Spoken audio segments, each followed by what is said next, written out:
In today's video, I'm going to teach you how to add Facebook Pixel to Calendly. By the end, your Calendly booking pages will be connected to your Meta Pixel, so you can attribute bookings to your ads and make smarter optimization decisions. Before we start, have your Pixel ID handy. It's the numeric ID you use in your Meta Events Manager, and you'll paste it into Calendly exactly as shown there, with no spaces. First, go to Calendly and sign into your account so you're on your main dashboard. Make sure you're using the workspace where your event types live and that you have permission to manage integrations. This ensures the changes you make will apply to the right booking pages. Next, click on Integrations and Apps. You'll find this in Calendly's navigation.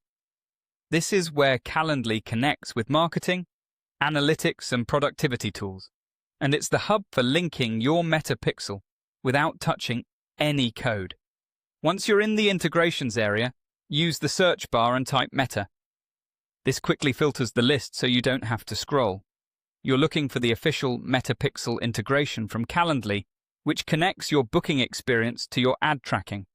When you see Meta Pixel, click on it to open the integration details. Here you can review what the integration does and confirm you're enabling the correct tool for your account.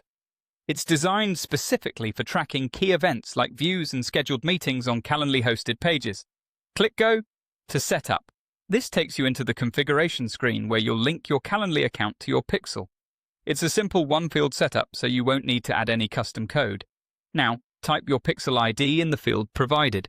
Enter only the numeric ID exactly as it appears. If you manage multiple pixels, double-check you're using the one tied to your active ad account. A quick accuracy tip: copy and paste directly from your Events Manager to avoid typos, and make sure you don't include extra characters. Finally, click Save. Calendly will store your Pixel ID and begin sending events from your booking pages. From here on, scheduled events driven by your traffic can be measured in your Meta reports, helping you understand which campaigns lead to meetings. If your organization requires consent banners, ensure your consent settings align with local regulations before relying on the data. That's it. You've connected your Meta Pixel to Calendly with just a few clicks, setting yourself up for clearer attribution and better campaign decisions.